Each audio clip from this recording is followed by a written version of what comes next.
A paz do Senhor Jesus, meus amados irmãos, estamos aqui uma vez mais para mais uma meditação diária, mais uma leitura diária, Escola Bíblica Dominical, terceiro trimestre de 2022. Estamos na nossa terceira lição, a sutileza da imoralidade sexual, e hoje a nossa leitura bíblica está, hoje sexta-feira, dia 15 de julho, está aqui em Mateus capítulo 19 e no seu versículo de número 5, que diz assim: E disse, por esta causa deixará o homem pai e mãe e se unirá à sua mulher, tornando-se os dois numa só carne. Olha aí, então, a relação sexual na esfera do casamento. Então, essa questão de se fazer uma só carne, já disse aqui, se refere ao coito. Então, o coito, ou seja, a intimidade, a relação sexual é um benefício, né? É uma bênção, sim, mas para o casamento. O sexo, se ele for feito antes do casamento ou fora do casamento, ou de uma maneira imoral, que não está dentro do padrão da moralidade, da normalidade, é pecado, sim. E é isso que a lição vem nos ensinando nesse trimestre. Meus irmãos, hoje nós vamos para o nosso tópico de número 3. E eu quero salientar aqui os dois primeiros pontos, tá? Que diz assim: o padrão bíblico para uma sexualidade sadia. O sexo atende uma necessidade da criação. Uma das principais razões da prática sexual está associada à procriação. Deus disse para o primeiro casal, para se multiplicar e encher a terra. Sem a procriação, não haveria a perpetuação da espécie. O sexo, portanto, atende uma necessidade premente da criação. Nós já falamos isso em outra ocasião, né? Na verdade, não é o único propósito do sexo.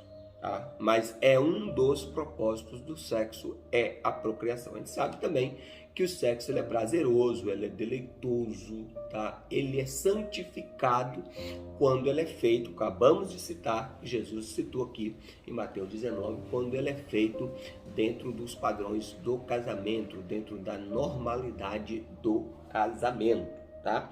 Não é o único propósito, mas é um dos propósitos da relação sexual, é a procriação. Então você vê que automaticamente o lesbianismo, o homossexualismo é uma aberração da natureza. Aberração porque eu digo, porque não cumpre esse propósito, por exemplo. Como é que vai cumprir o propósito da procriação, por exemplo? Então, é nesses pontos que a gente é contrário a essas práticas, porque vão contra, né, os valores eternos da palavra de Deus. O sexo como complementação e satisfação. Olha aqui, ó. Além da procriação, o sexo deve atender à necessidade de complementação e satisfação. A Bíblia não condena a prática sexual quando ela é experienciada dentro dos limites que o Criador estipulou. O casamento.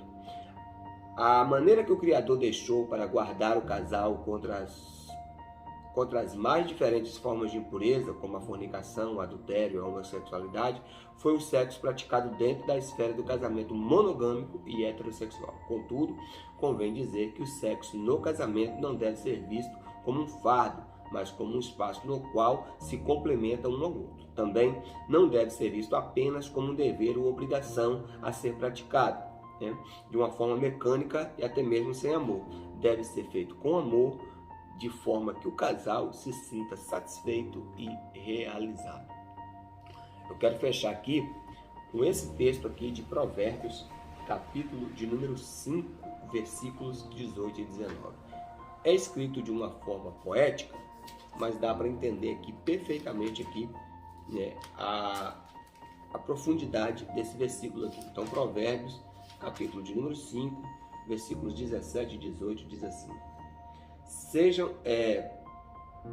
a partir do versículo 15 fala assim: bebe da tua própria cisterna e das correntes do teu poço. Derramar-se-iam por fora as tuas fontes e pelas praças os ribeiros de água. Sejam para ti somente e não para estranhos contigo. Seja bendito o teu manancial e alegra-te com a mulher da tua mocidade. Corça de amores e gazela graciosa, sacia em seus seios em todo o tempo e embriaga-te sempre com as tuas carícias. Por que, filho meu, andarias cego pela estranha e abraçarias o peito de outra? Olha aí, meus irmãos. Então, o texto que nós acabamos de ler, primeiro, ele tem um ensinamento claro para acerca do deleite no casamento, quando ele usa aqui, ó, alegra-te com a mulher da tua mocidade, beba na sua própria cisterna, né? Seja atraído por ela, pelos seus amores, pelas suas carícias.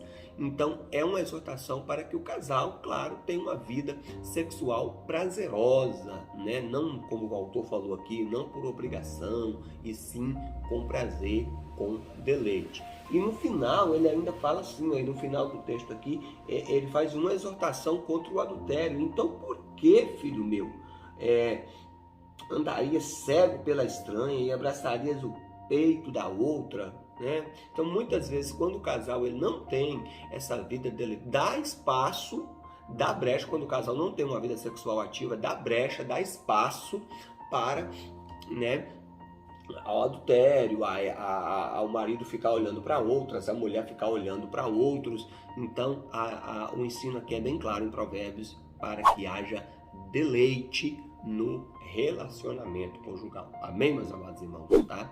Amanhã nós retornaremos, né, falando sobre o pastoreio cristão e a prática homossexual.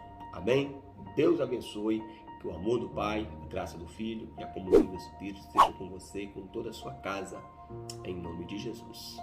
Amém.